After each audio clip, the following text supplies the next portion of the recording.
Oh.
Yeah, each has to count regular stuff.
go ahead and call the meeting in order. That's the three golden call roll. Rep. Jones, Rep. Chaffon, Here. Ms. Jacob, here, Mr. Schroyer, Here. Mr. Morgan, Here. Dr. Smith, Here. Dr. Blair, here, Ms. Lyles, here, here, Mr. Kearney, Here. and here, Mr. Carter, Here. Ms. Cooper, Mr. Ivy, Here. Mr. Giovanella, Here. Mr. Shelton, Here. Mr. Jones, Ms. Cordell, here, Ms. Miracle Kilbert, Coach Curtis, Here. Mr. Aubrey, Here. Ms. Messier. Four. So members, you received a copy of the minutes from the October 2025 meeting, and I get a motion to approve. Motion.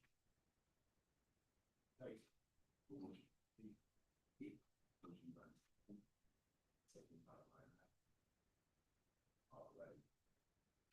All right, all those in favor signify by saying aye. Aye. Anyone opposed? Motion passes. All righty. So at this time, just want to welcome everybody back. We appreciate y'all for coming again. This is indeed our final meeting. Just want to spotlight the tremendous engagement we've had thus far. We've had a wave of incredible productive conversations, and it's driven like real momentum, and it's brought us to this exciting point today. On behalf of myself and Rep. Young, let me thank everyone, and as well the dedicated staff of the Board of Regents, the Attorney General's office, and everyone, all the task force members for their tireless work on this. Let's see. At this time, I'd like to invite Ms. Bree Golden Phillips, Ms. Jolie Lives, and Mr. Skip Phillips for a presentation.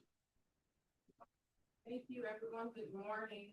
And just to echo Rep. Chaffon, thank you so much for all of the hard work that you all have done on this task force.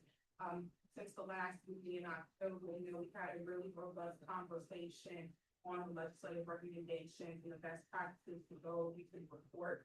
And since then, several of us have met in committee subgroups to kind of discuss and work through a lot of this. And so I definitely want to thank all of you for all of your hard work on this. All of the recommendations that you see before you on the supplemental sheet on the side have been basically have been the hard work of all of you in this conversation, the conversation that we will continue to have as we move forward with working through adopting the report recommendations. So I want to start us off, and directors of the screen, we're going to split this in two different ways. We're going to go through the legislative recommendations. There are 5, and then we're going to go through the best practices of the report. And so with that being said, we're going to move on to the legislative recommendations, and they're going to be segmented in 5 areas: active agents, high school NIL laws, expansion of college NIL laws, a discussion on the trust accounts that we mentioned the last time, and then the study resolution on athletic department. Moving on to the first piece with respect to the expansion of athlete agent, the athlete agent registration process, and Skip and Jolie, please feel free to hop in and speak on this. The conversations that we've been having is making sure that we expand the athlete agent registration laws, as we mentioned in the last meeting. Right now, we're just trying to go ahead and catch us up and update the law to make sure that there are duly licensed and trained individuals representing themselves as athlete agents. So as we move forward in recommendations for the conversations that we have, to expand the definition of what is an agent contract to make sure that it's inclusive as a written agreement to that involves the use of an athlete's name, image, and likeness. And also we've had discussions of broadening the definition of an athlete agent to include individuals who represent student athletes in NIL matters.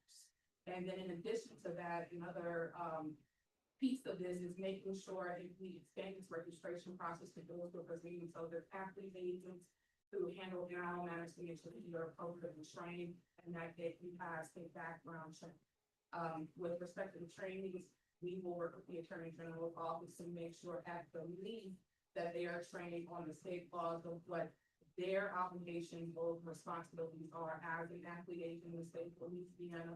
It is sure that they understand what their duties are to the athletes that they represent, whether in high school or in college. And so after this task force shoots to move forward with adopting this as a recommendation for the report, we will continue to have conversations in the Attorney General's office to make sure that we are able to have a well-rounded piece of legislation, and we're able to sort it out as to what this training look like and what does the background check process look like as it relates to the registration process. Yes, don't we? Yeah, just, thank you. The idea here was to capture many people that we can involved in this process. Reaching out and involved, speaking out.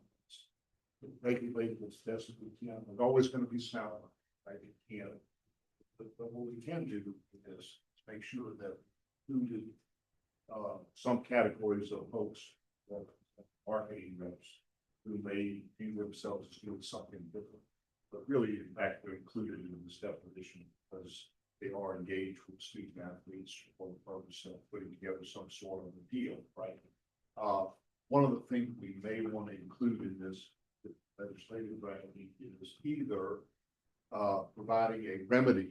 So, for example, we had talked, I think, about considering whether a contract that is entered into with an unlicensed agent would mean potentially that the agent could not be compensated. Right? We have some basis for doing this in our law, that we lawyers and others. And so you would give the Attorney General, for example, the opportunity or the chance to recoup that money and give it to the student athletes. Ed, coach, the street agents you were talking about in some of our meetings, you identify those people and you go after them and you try to get back as best you can. The ill-got gains, as it were, and give it to the student athletes. Those kinds of enforcement things, we'll need to work through those, whether it's in the statute or whether we'll put it in a regulation that general will promulgate.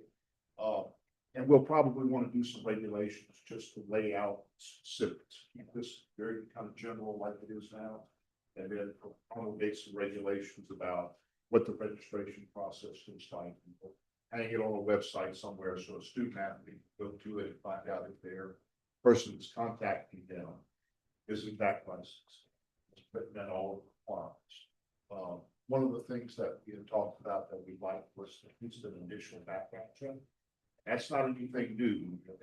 Under the professional law that gets done. So it's good enough for the NBA, it ought to be good enough for us. Right? Some of those kinds of things to give us some enforcement opportunities with respect to agents that are reaching out to our student athletes trying to put these. It's not as troublesome at the college and university level as it is at the high school.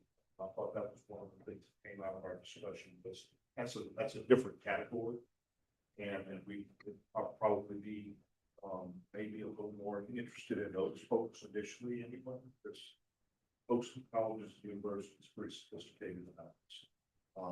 But that's kind of the idea, and the Attorney General, I can tell you in our discussions with her, it's all on board. She wants to be a big part of this, maintaining the database like we're doing now, and expand it, then working with others, about with this education program, and probably with some sort of an annual refresher. Legislature may seek it to make some changes. Not only knows what Congress is going to do with the Stores Act, and been watching that, so right now, but so just to make sure they stay current. So, and then the beauty of this to me is that a parent, a student athlete who wants to know if to deal with somebody legit, they go through the website and see that this particular agent, marketing person, whoever, has registered, has cleared all those hurdles, and at least has done the things that we have said that they must do in order to represent these student athletes. So, really like this recommendation. I have a question. But is this going to be applicable to an athlete not from Louisiana with an agent from their state, right? Let's say we are recruiting an athlete from California and their agent from California. Is this applicable? Interesting choice of law kind of question. Very different. any transaction that's affected the state. If you got somebody who goes to California and they just put student athlete in California, I'm not sure we can reach territorially unless the sponsor. But I'll just use my friend Gordon's bad. Gordon's making an NIL deal with somebody in California. I think I would say that would cover. But if it's Gordon of California making a deal with a student athlete in California just because they're gonna end up playing in Louisiana, I'm not so sure. And also, even though this is a, a conversation about whether or not people are moving forward with adopting it, rest assured that after this, especially after the draft legislative report, once we watch the legislation, and of course, working with the different office to make sure that they're starting to talk about capture, capture.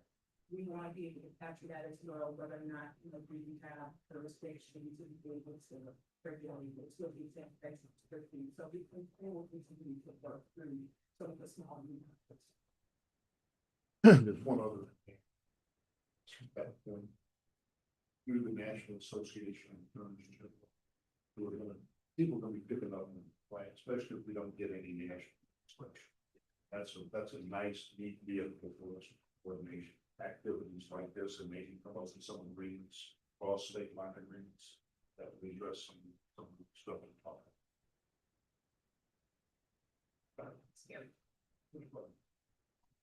With regard to the agent, registration, would the custodial parent have to register? No, it's just an agent registration. And what if a non-custodial parent engages in this activity? If the non-custodial parent is acting as an agent or as a parent, As activities, yes, agent type activities. if you are acting in a representative capacity for someone else in order to put one of these bills together, I would do that as the. If I was advising my child, or because my child is 17 and can't enter into a contract, then I would say, no, I'm not. So though he is an agent, though he's a parent, and he's not a custodial parent, he would have to register. Custodial parent, this context is not positive of who does what. You're thinking about who has the authority to approve or enter into a contract. Custody doesn't always have it. Right? I mean, I think if you remember the discussion we had about when you do child's parents are married, you've got a different legal scheme than if you've got parents who are no longer married or were never married. How you may have to go to court to get the authority to enter into a approve contract for alignment. That would apply, but it wouldn't have anything to be necessarily custody. A little different. And I know sometimes in the educational context, custody has some meaning with respect to decisions in the academic setting. Particularly in the high schools and elementary schools, but it really doesn't apply. Sometimes kids are not with. Sometimes the parents disagree on. No, Yeah. look, and here's it's gonna sound a little bit right. There's gonna be some problems that arise here that you're not gonna be able to correct, right? I mean, that's just truth. And you're gonna have parents who don't agree. And so they're both advising it differently. It's 16 or 17. I don't know how we write legislation. So then is there a dispute resolution process? Yeah, that one of them go to the court and say, if we're married, that's a conversation over the kitchen table, perhaps. But if they're not married, then sometimes you just got to go to court. The judge says we're going to do what's in the best interest. Right? So I mean, it's not that we don't have a remedy, it's just that we don't have a remedy within this framework. Any other additional discussion on this item? Coach Curtis, I'm not sure we fixed this problem altogether, but it does give us a hammer if we find some out there. Renegades. You need that, and so that's a good beginning. And we may be tweaking this as we go along. I found out that's I'm not sure we want to go here yet, but we found out there's a big problem with these unlicensed, unregistered agents, street agents. You know, you can always make this criminal. Legislature so decided, right? You can always make this, theft. What my thought would be, to say that an unlicensed agent cannot receive compensation for putting one of these deals together. And if we determine that there is such a thing going on, we declare that an unfair trade practice, which gives the Attorney General the authority to go and file a suit, try to recover. You do that a few times, send that message. So maybe that helps. So Any other discussion? So I'd like to ask for a motion to adopt the recommendation to be included in the report. Got a motion. I think it's third, second by Johnny. That's right, you heard. All those in favor, signify by saying aye. Aye. Anyone opposed? All right, motion passes. Next up, establishment of high school NIL laws. Thank you, Rep. Chasson. So as Rep. Chasson indicated, this proposal will establish a basic framework and create some safeguards for the establishment of some high school NIL laws. And really, the parameters of this would require written parental consent for a legal guardian for a student to participate in NIL transaction and activities. This law would permit, under this proposal, athletes in high school would be permitted to earn compensation for NIL activities, except otherwise prohibited by law, which I'm gonna get to. This proposal speaks to some prohibited NIL deal types of restricted history and limit compensation during school-related activities, whether it's academic or athletic related. And just to kind of give you the running list, like I mentioned, you are, as high school student, would be authorized to participate in high school NIL. You would need written parental authorization. There are a list of prohibited industries, which would be, alcohol, and alcoholic beverage industries, adult entertainment, drug and cannabis, controlled substances, tobacco, weapons, casino, and gambling. And additionally, there will be some permissibility for coaches with the high school itself to prohibit NIL compensation if it would interfere with athletic or academic related activities, including classes, practices, competition, travel, tutoring, community service, etc. So merely speaking, a student would just have to reschedule, if, for example, if they have a NIL photo shoot, something with Pepsi or Gatorade, they would just have to reschedule it if it's, during that time, should the high school or the coach request the student to do so. Additionally, we are, requesting the LHSAA, also in collaboration with the university, into this task force to create bylaws that are consistent with state law and to develop and update education and training materials as to educate the parents, students, coaches, faculty, ensuring that athletes remain eligible and remain compliant with the laws. And then also with respect to the continued engagement of interested members of the task force in collaboration with the LHSAA, we wanted to have a conversation to possibly explore the feasibility of a disclosure process for NIL agreements. As Jolie mentioned, during one meeting, the NCAA has entertained a proposal to make sure that those in high school as early as their junior year have to report on the NIL goal at their NIL deals that exceed $600. So having some early conversation with LHSAA to see how can we possibly have this done a little bit sooner, or at least kind of introduce this to students as early as their freshman year to make sure that they are ready for the disclosure process and educate them. Right. We'll go ahead and open up the floor for any discussion. Anyone? Well, y'all quiet today, it was quiet today. That's just taking on a confirmation that we're getting the issues that the high school are seeing. Yeah, I think it does. I think it covers it. adequately. I do think that a conversation with, either, the executive committee or the commissioner and a group of leaders, that might be a little more, definitive. But we have the ability to, send out information that would be required, for an athlete to, read and sign in order to participate in play. As we do with our substance abuse agreement, with our eligibility agreements, we could include a bullet point that would refer them to a website, but give them the basic information of what we're trying to accomplish.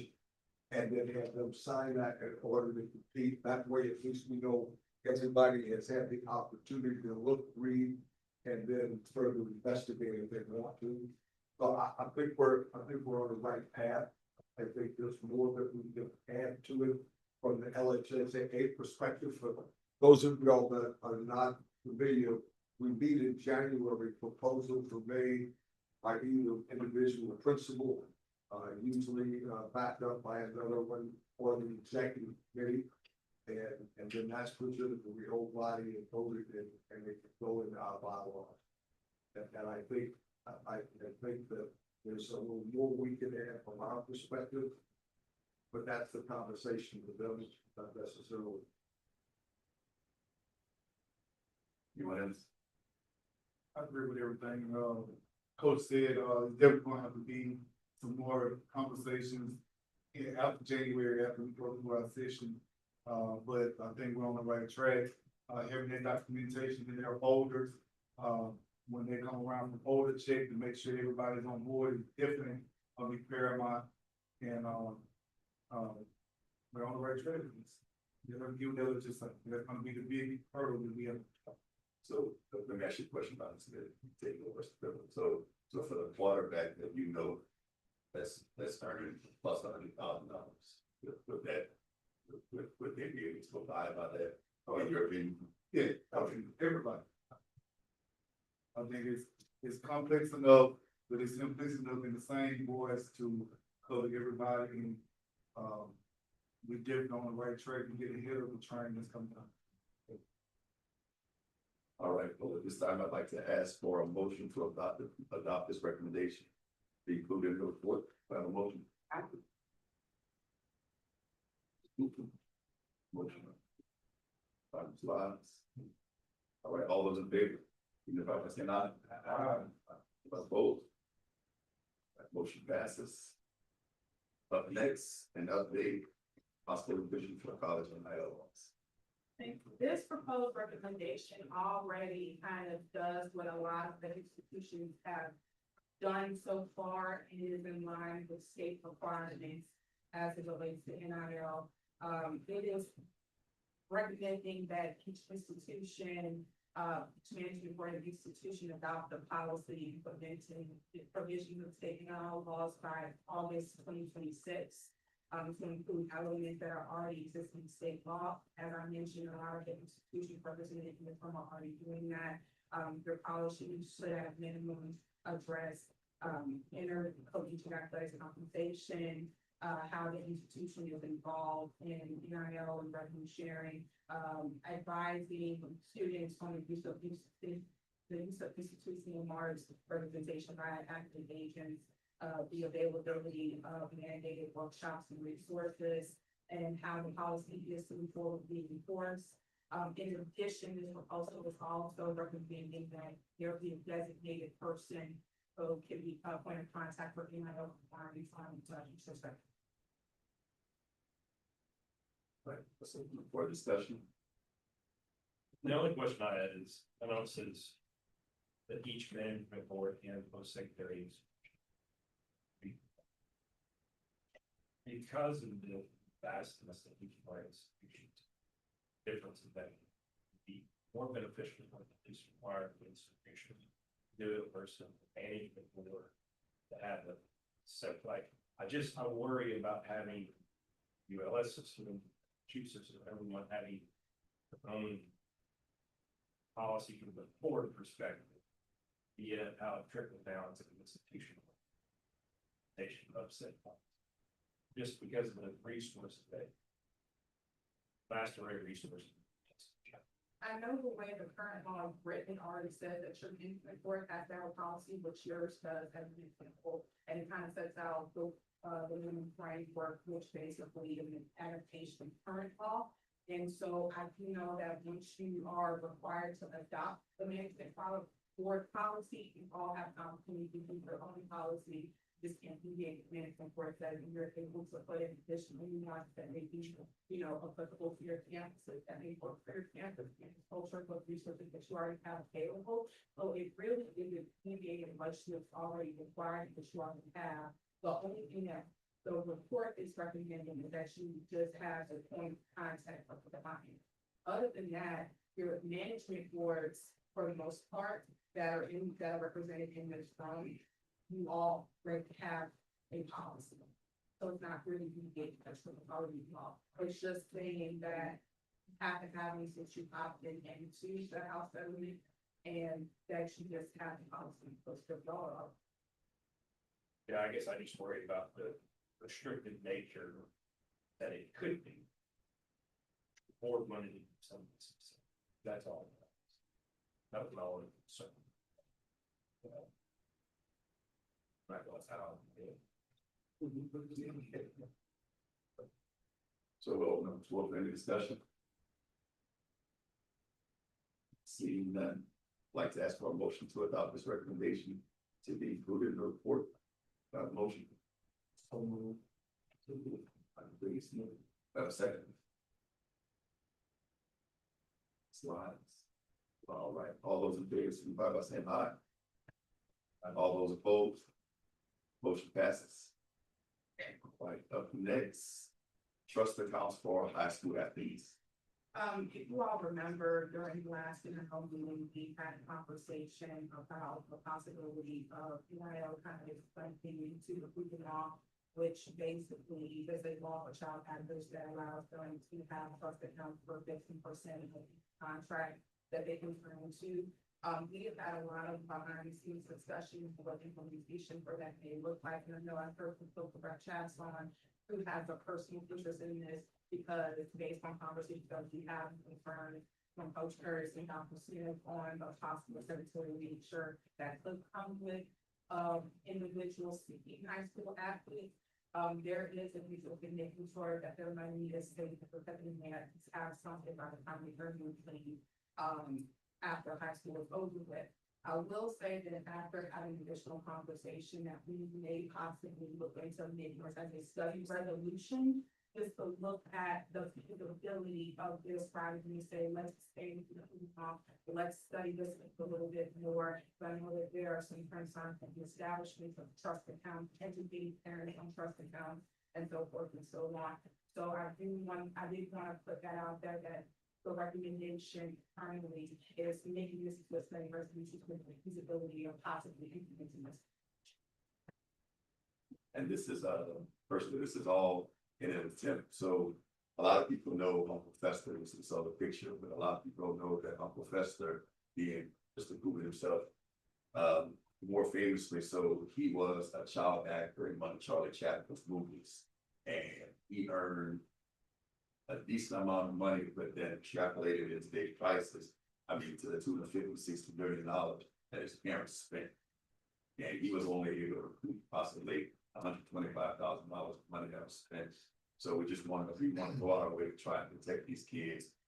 Internally, we had a Zoom meeting, and we're discussing, hey, listen, where do we want to set this mark at? And when I say great discussion, it's a great discussion. We don't want to stop the $2,500 NIL deal and you try to lock away $500. That isn't what we're trying to approach. We're trying to approach the $50,000, $100,000, $200,000 mark. We just want to make sure to protect these kids, because even though we all know that we would go out our way to make sure we don't spend our kids' money, not everyone is in that financial position or even has that wherewithal to even care that much. You're my kid, that's mine, and that's what we want to protect. So I'll go ahead and open the floor for any possible discussion. I do, but I do think a study resolution is a better way to approach this. Just to get a baseline, some of the aspects. I can see where you get very, very tricky. It's under the age of 17, so that means 16 under the mountain. I just think it does require that. Anyone else? I just wanted to say one thing, you guys, what about the kids that we are losing? That once they get this money, they never had it. We have a lot of debts now. And a lot of kids getting incarcerated that never experienced that type of money. So exactly, that's a kind of educational thing. But then too, that's being able to get that type of wealth, never having that type of wealth. That's what, Mr. Curtis has spoke about this previously before, as far as kids that, what was the terminology? Jumping off a bridge. Sure. Jumping off the bridge. Jumping off a bridge, just to have that type of money and not having it anymore, but just the educational piece of it, we're already. I'd like to add something if I may. I would like to see more socio-emotional kind of like programming and training with the students that would be coming into the NIL program. Because I think like that's a big blind spot with a lot of these young people. And so like being able to get, because I know the Head Start in Baton Rouge, like that's one of the first things that they start the kids out with, the socio-emotional training, then it stops. Right. And we want to make sure we continue to build that up, because once they have a good understanding of good financial practices and how like to make sure that they are very aware of what's happening at that time, you know, socio-emotional training really helps with that. Yes, yeah, that's another piece that we are also advocating for this. So at this time, I'd like to ask for a motion to adopt this recommendations to be included in the report. Motion. Motion by Brian Ivy. Do I have a second? I'll second. All right, all those in favor, signify by saying aye. All those opposed? Motion passes. Next up, study resolution for athletic department fund. And I know this came at a request of our athletic director, you know, looking involved in the insurance, I know, so they have to be signed involved with this while we are focused on student protections and student athletes are aware of their rights in all of this. We do know that funding is a huge inclusive part of this. So we want to move forward with proposing like a study resolution on how athletic departments are funded. Make sure that we conduct a comprehensive analysis of funding structures of athletic departments and other post-secondary institutions to evaluate the financial implication of NIL activities as this continues to grow more and more by the day. I know that Mr. Ivy definitely was pushing for this as well, because it is something that is very necessary trying to you have anything, sir. Yeah, I think as we talked about in our subcommittee meetings, I mean, look, I mean, at the end of the day, we understand that finance of college athletics is changing on a daily basis. We've got to figure out how to manage it that allows us to be good students of resources that we do have. I think there are opportunities with this, and I think our state is very unique. When you look at the number of Division I institutions we have, coupled with the population size that we have, it just makes it very unique, and how do we manage it from a funding standpoint moving forward. So I think there's some opportunities with this. I think there are strength numbers with this, so to speak. And I do think there needs to be some sort of study to figure out, all right, what's step A, B, C, or D, and then how do we manage that and take that approach moving forward. I think there are some synergies that we all have on our campuses. And I think if we can figure out how to navigate those collectively, I think that's going to help us. Will help us meet the need, certainly. Absolutely. So we'll open up the floor for any discussion. Hearing none. I'd like to ask for a motion to adopt this recommendation. Do I have a motion? Motion. Do I have a second? Joey Lyles. Well, everybody's in the holiday spirit, I can tell. Yeah, everybody ready to get out of here. I know that's our last meeting, we'll get out of here. So, although, thanks. The chairman. I just answered that. I get it. All those in favor, signify by saying aye. Aye. All those opposed? Motion passes. Next up, best practices, prioritizing, prioritizing student mental health. And, just to let you all know, as I mentioned, the legislative report recommendations are pieces that are actually going to translate into possible legislation for the upcoming 2026 legislative session. This next piece is recommended best practices. These are things that will not be in legislation, but that for institutions to keep in mind as they move forward with NIL. First up, and this is something that I remember during the first meeting, Coach Curtis was the first person to say this. Yeah. And it has been echoed every meeting ever since, just making sure that student mental health is prioritized, knowing that being a student athlete comes with an enormous amount of pressure, whether on a high school or collegiate level, making sure that institutions continue to educate students on available mental health resources. I remember that our student athlete, Ms. Miracle Tilford, who's with us today, mentioned at the last meeting, she is an ambassador on her campus at the University of Indiana College to talk about what available mental resources are there for students who are experiencing, especially as a student athlete. So make sure that institutions find a way to continue to prioritize this, in addition to the things that are already mandated in state law with respect to financial literacy, wellness and time management, professionalism, also working mental health services and resources into that as well, as you continue to educate your student athletes on this, this new atmosphere that is coming. Any discussion? Want to make sure that it is covered in high school as well. Right. Appreciate it. Are these just suggestions, or is this gonna be a mandatory thing that's gonna be required? So, right now, the colleges are required to do per state law, only financial literacy, professionalism training, but there is an extension of mental health right now. We're not mandating anything, but there's something in the official legislative recommendation for only proposing this. And then I think there will be conversations about ways to work out some mental health resources, advocate provider at least have conversation with institutions on what they add to look at our impact. And who kind of police just to make sure that these universities have structure in place?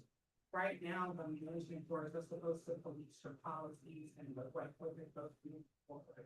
But as I mentioned, mental health is not included in state law, but we are recommending that institution has mental health resources available for the student athletes and continue to advocate on what. Is that just for NIL, or is that for like post-grad, post-play, mental health as well? There is mental health resources on campus, but right now, since it's the NIL Taskforce Meeting, we're just making sure that it's prioritized in this area, but especially the board, we prioritize and push for mental health resources on every single campus, regardless of if you're a student or not. Okay. And John, we can propose legislation to actually address that. Yeah, I'd like to mandate having mental health resources for athletes, regardless of NIL or post-grad, post-play, mental health. I think, transitioning to life outside of sports is more important than NIL mental health stuff, so I think that could be a valuable resource to our athletes as well.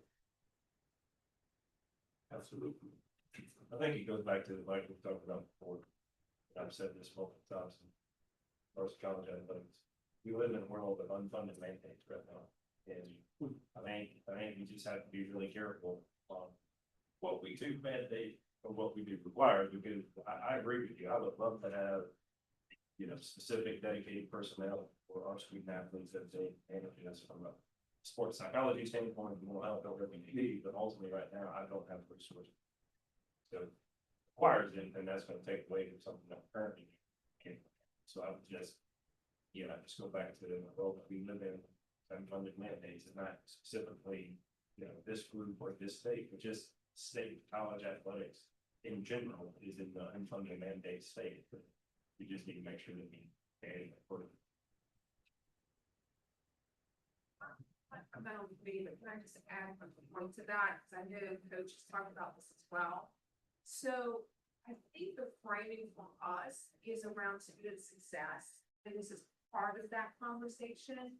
The coach you talked about, and we've all talked about, the athletic opportunity is nested in the academic opportunity, right? Our goal is to make sure that we have more students who are completely successful and that their education is strong and rigorous and allows them to prepare for life.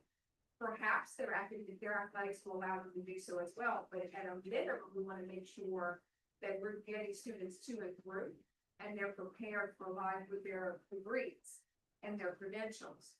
So I do want to make sure as we write this report, and I know Skip and Joanne really work on this on behalf of this great task force, that we really are clear about the academic opportunities that exist for our students and how important it is that we're elevating that student success within this frame of all this conversation. Did I get it right, Coach? All right.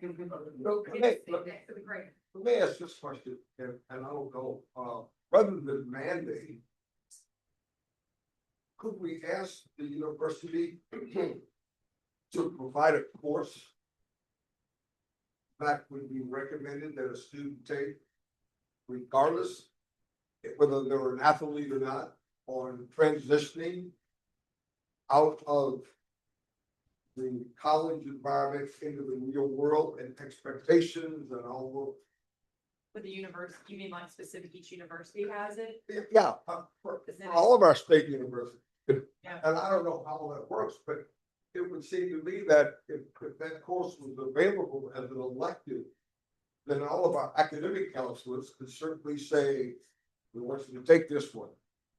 And at least we would have some professionals, teachers that would be able to help all students, not just athletes. We ought to be able to all students to take this transition out of where you are to where you're going to be into the realization of what the real market value is, as opposed to where you are right now. So this thought, to make it part of the curriculum that could be recommended that students take. So coach, so to piggyback off that, a great example would be, for my microbiology degree at LSU, it was 8 hours of electives per week. And I took tennis, bowling, just something to relax your mind as opposed to the organic chemistry and physics. So at least one of those courses you can mandate in the course catalog by way of every school that like a sports psychology class, but not necessarily the harder psychology class. Just that's a great example. So Yeah, I agree with you, especially if the students have the opportunity for electives. As a member of the Board of Regents, I think there is a broader question, there's a broader concern about the students, all students, especially in Louisiana, needing mental health. We still have a lot of first generations, so rather than just single out this for the athletes, we should have mental health Exactly. available. And Everyone. maybe if you are an athlete or a student leader, you shall be required maybe to take it, but as one of their electives, something like that. But I think I think we're hitting on that student mental health, in addition to financial literacy, is needed by all students. I think we all, at least, I don't know this for a fact, but I think that on all of our teams, we all have counseling, mental health resources that are available to us, right?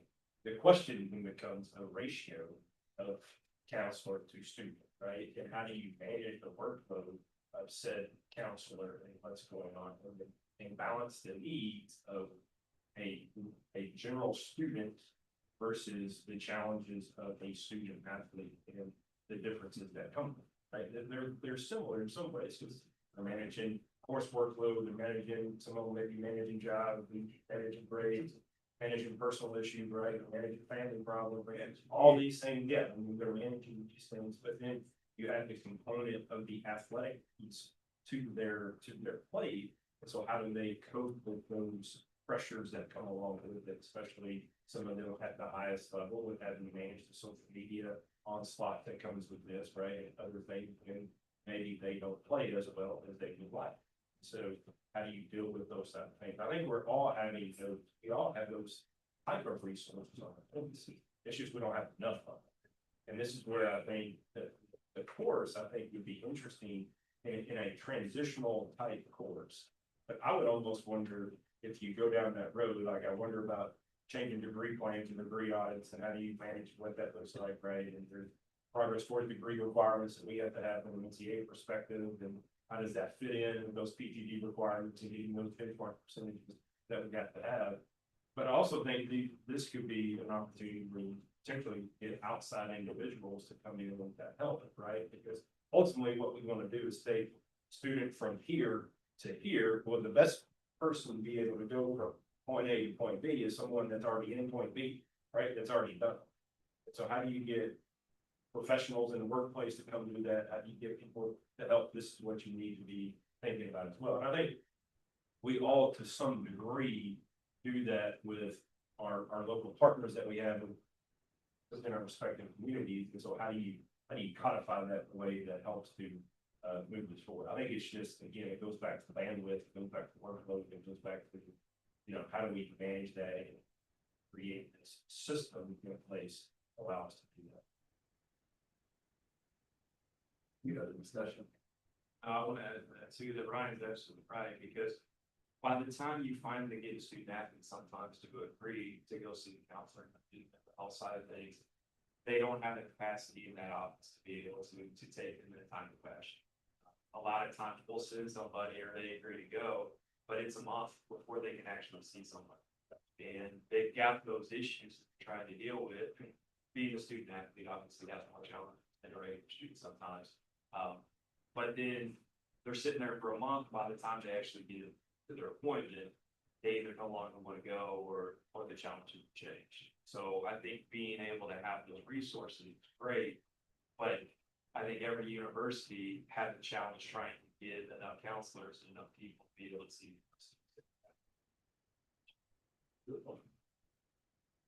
All right, this time I'd like to ask for a motion to adopt this recommendation. Got a motion? So moved. Gentlemen, we have a second. So a second. All those in favor signify by saying aye. Aye. All those opposed. Motion passes. Up next, adherence to Title IX, engaging in revenue sharing.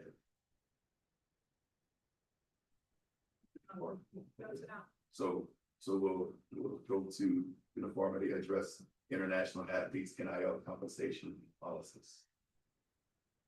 And if you all remember earlier in the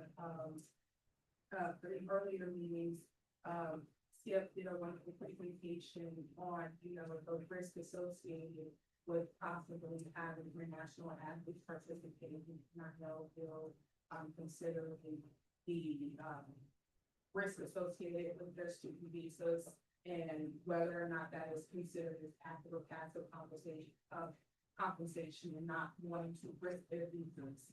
And so I know there was a concern about having uniformity around this. I know that there's possibly one university advising students international students to move forward with it versus another university. And so because there is a concern about the possible risk to a student visa, the recommendation would be to address it in their policy and to prohibit it at this time until federal guidance is clarified through congressional action or federal court decision. Right now, there's a federal case pending regarding this with a former athlete from the state who has moved on to a different state. And so making sure that this gets clarified or that before we suggest that we possibly pursue to earn the NIL compensation, so we don't have. And y'all may remember this conversation not about eligibility, it's about racial status, violate terms of the visa. This student athlete must be their racial status. And since we last talked about this, frankly, it's gotten a little more complicated. Proposed was to limit the length of the student athlete visa to these years. So it takes out a red shirt. And more stringent financial requirements. Not be able to have to demonstrate. The idea is to not make this a permanent residency type visa, but you come to school for 4 years and then you stay. Come to school for 4 years, got financial wherewithal, support yourself while you're getting your degree, and you go home, wherever that is. And so the compensation, receive compensation beyond that which is allowed by the visa, terms of the visa, if you violate the terms of the visa, which affects immigration status, and anything to do with eligibility, really doesn't have anything to do with your ability to do an NIL itself with risk. And so the problem is, if you can go down this road and you start advising international students like this, there's a considerable risk for institutions. And the consequences are so bad. Me, anyway, the thing that we would stay away from. Until we get some clarity from Congress. I know we kind of reached out, said this is an issue and need some clarity. And tell us about the income and what about this 4 years and what about these personal interviews. So right now, until the dust settles on this, the better course seems to be a policy issue. We just simply say international students are in a different category, say anything. Different category controlled by federal law, and nothing we're talking about here is going to affect that. So they die here about not including either saying not going to say anything about this or not addressing international students at all. There's too much risk. And then also, Rep. Young is currently working on drafting the letter. You mentioned this. He is drafting and reviewing a letter to send to members of the Louisiana congressional delegation, advising them of the concern that has been mentioned on the task force. And as soon as that draft has been reviewed, he will be sending that to each of you. Should any of the athletic directors wish to sign on to those letters that will go to the congressional delegation on this issue. All right, we'll open the floor for any possible discussion. Steve, I'd like to ask for a motion to adopt this recommendation. I do that. As it relates to this, so your comments here about either staying silent, or just not for, so within our own institutional campuses. So the way I read this is it's for institutional NIL participation, right? And not third party NIL as it relates. So well, actually, it's driven by sources of the. Okay, so you can do something like you have a student. Maybe some in microbiology. But if you had a student here studying microbiology and got a job on campus, that study that probably is not doing it. But if you got income from outside, and I don't think it would matter if you were a student trainer or if you had a third party deal with part of the source of the income. And so look, I'm sure there are get opinions all over the place on this. It's just kind of remind of broad distinction. So, you know, in terms of a policy decision about whether you nationally all want to say this policy does not apply to the international students, and we don't express anything. I don't know the policy. Okay. I don't know, that's just it's kind of a policy call, not so much a law call, so I understand that if you said to a student, international student athlete, it's okay if you're a student, and it turns out to be wrong with it. Yeah, I mean, I guess I understand that piece, right? Like the off-campus source of income, like I understand that, but like I know there's been activity with international student athletes that when they go on they go on a sport trip. Or they get paid on foreign soil or doing something. That really is kind of the Taylor's question. I'm not sure how United States enforces that. Sure. I'm more worried about stuff, off campus stuff, on campus that is not related to stuff. Right. I don't really, I don't know how to do those. Other than just say, refer an international student out to somebody else for advice or some just, consequences are just so bad and make mistakes. It's not about paying the income tax, it's not about making those closure.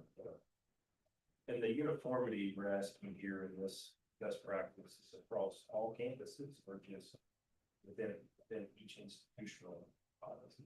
Say follow. Line, state line. Okay.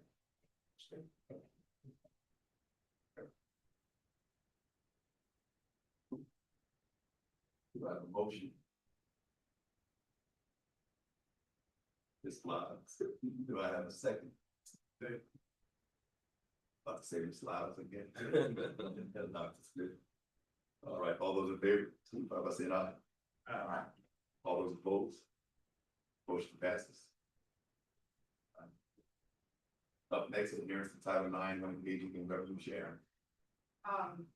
And this, is just kind of verbatim what it says. It's just recommending that institutions consider Title IX implications when engaging in revenue sharing, crafting NIL policies, and ensuring compliance with Title IX, that is essential to all treatment and fair treatment across all programs.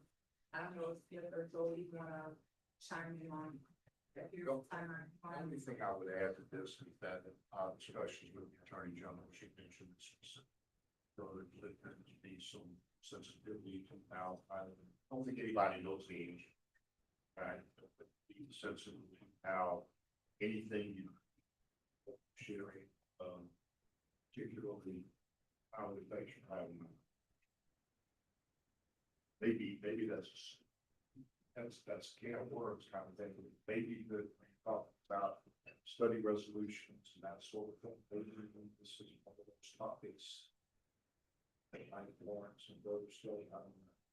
I think everybody at some point you'll need to know the answers. I think that is the meeting kind of covered in the funding piece, because it's a funding issue. Could do that, right? Because that's I think that's- I know we did talk about that in our subcommittee. How Title IX affects, or how from just an athletic department funding standing. Any other possible discussion? If not, I'd like to ask for a motion on this item. What is the net effect? What does consider it mean? Just review it? Or consider it in terms of apply in some manner for Title IX funds? Because again, in my conversation with that directors, the rev share going to the program for the revenue is coming. And while it may impact, but what do you do? Programs that is not bringing revenue, is who are bringing the revenue. That money is going to programs that is not bringing. We're already subsidizing that down in that fashion. So this is the kids' money, at least my kids' money. But what is this? I think this goes back to what people Skip said earlier about international students, sources of income, right? Like the question that remains that we still have no clarity on. That institutional NIL agreed and paying direct compensation to student athletes. Is that under Title IX requirements? Like, do we have to maintain Title IX balance with institutions? Because right now you see institutions that have come out with especially with the house settlement back damages, right? 75% to football student athletes, 15% men's basketball student athletes, 5% to women's basketball student athletes, and then 5% to all other student athletes. That in itself did not adhere to Title IX requirements and the equity. But because of the back damages precedent that was set, a lot of athletic departments are running through their current institutional NIL license agreements that we have with them, and we're direct payments and relates to revenue share along those same percentages, because we feel like there's legal precedent that tells us we can do that. So I think that's the question that we have to have answered, and we're not gonna answer this one. It's That's being gonna be appealed. answered, that's Yeah. gonna be answered at a federal level when it comes to the outcome. Yes. We recommend who considered with the institution, do we need the attorney general's office, or do we need some other entity to get involved to help guide direction for the institutions during the holiday project? For you. I guess from our perspective, it's been something that we've talked about, you know, it's something that we're not gonna solve, so we just wanted to mention it. Because I think both are being appealed, the way that back pay is being done and the way that rev share is being done. And I think we're gonna have to wait on that final answer. But we just wanted to be ahead of the game in the sense of at least referencing that it is something that schools should consider. The fact that we know that they're paying 90%, 80% football, not a lot of sports. I think that was part of our conversation with the athletic department study resolution. Subcommittee that talked about how does this play into that aspect of it? If it is going to be a requirement that these patrons are studying. True.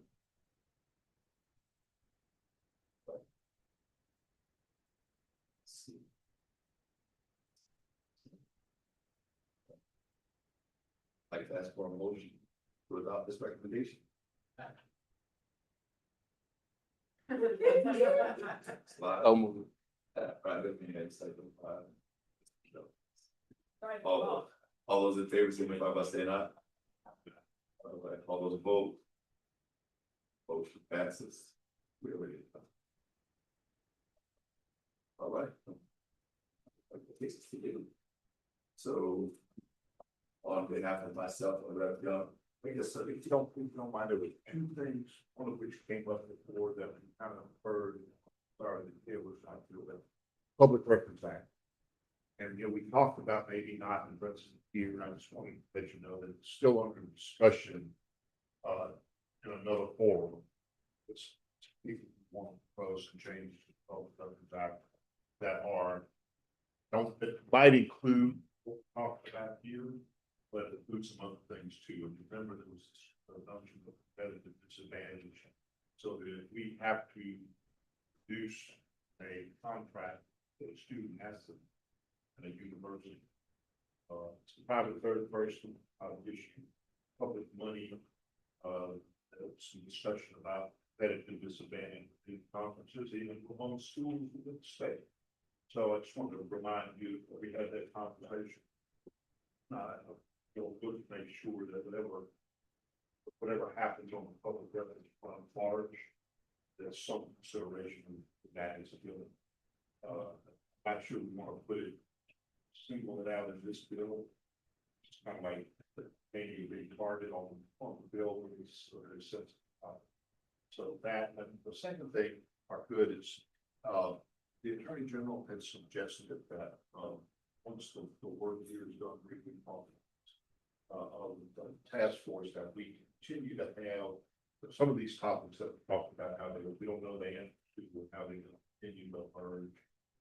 Perhaps we form a kind of an advisory council, maybe the regions, the Attorney General, membership representation from the management board. It's not a big group, a group that kind of reviews this stuff.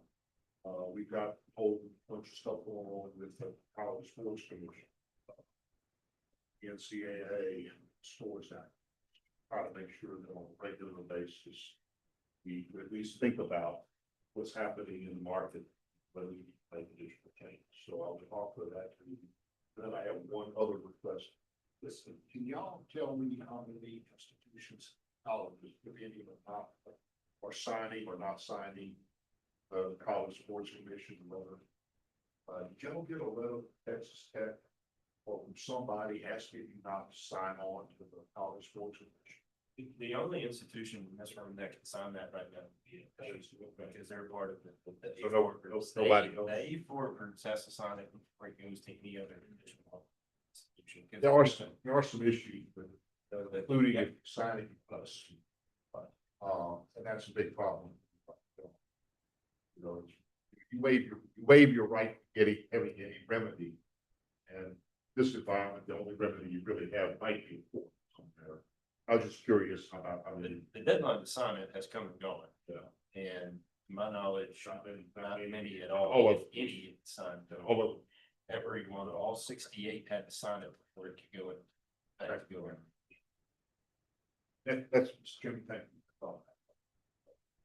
So on behalf of myself and young chairman, let me thank Ms. Lyles, Mr. Phillips, and Ms. Golden for their presentation, and all of you guys outstanding work. Thank you so much. Just amazing amount of work you guys put into this. And I'd like to open the floor for any possible task force reflections before we go to public comments.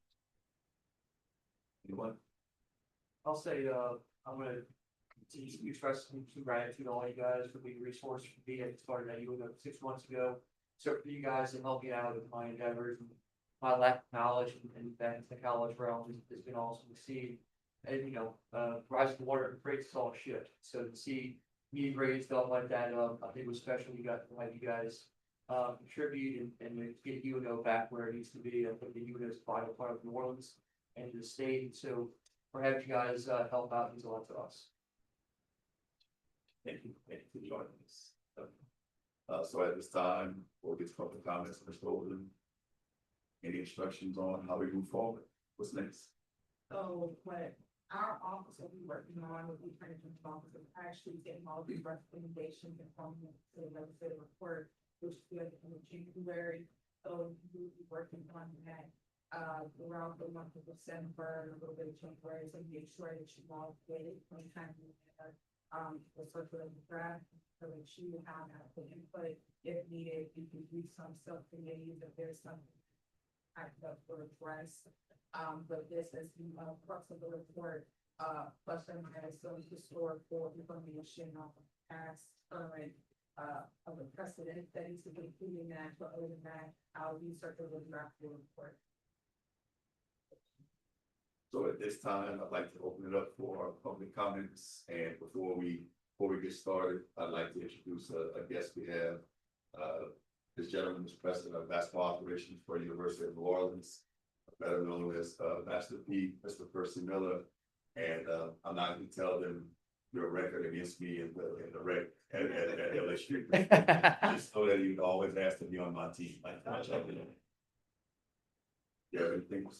Yeah, I just want to say, thank you guys first, making a difference with this NIL task force, because you guys are doing something student athletes that's really necessary. So, as being president of basketball operations, University of New Orleans, and being assistant coach, I've seen it all from the mental health side to players losing it to players trying to figure out where they need to be, and then on the financial side, understanding players get this new wealth that they never had before, and parents having to deal with it, families having to deal with it.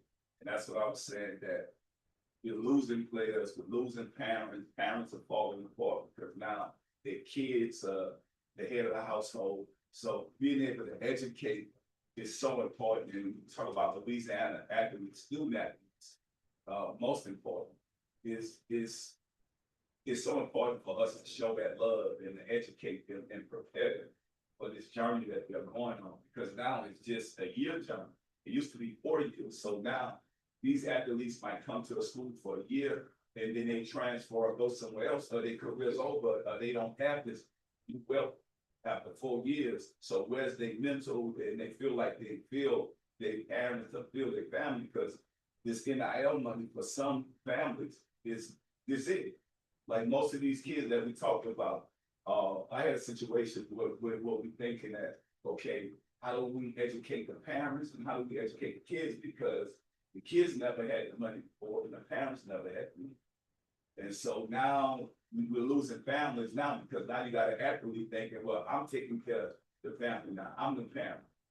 And so I'm trying to figure out how to come to a happy medium, and then even to our universities to figure out how to make this work, because you got LSU, you got UNO, you got Southern, you got all these different smaller schools, how to be equal to be able to take care of the NIL side. So you guys are doing a great job, and I'm just glad to be able to be here to experience this, to say we got people that has our back, that want to see a difference, and we have a good diverse group of people that has different opinions. I think this is the only way that we're gonna be able to get to some solution.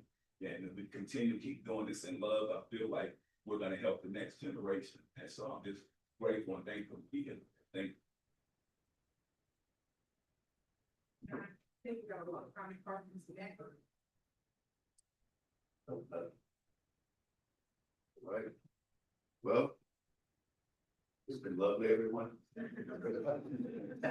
Appreciate y'all. Honestly, what we've done here is meaningful. We're not gonna inhibit the process. We're just trying to help the process. We've heard from the smallest schools to the biggest. We understand where everyone's at. So we try to pass some meaningful legislation. And with that, we get a motion to adjourn. So move. Then second. All right. Second. Everybody be excited. Got it. Meeting is. Oh, my God. It's been awesome.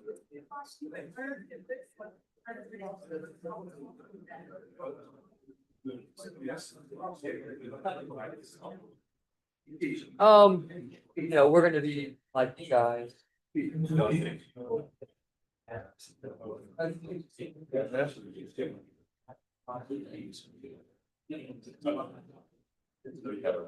On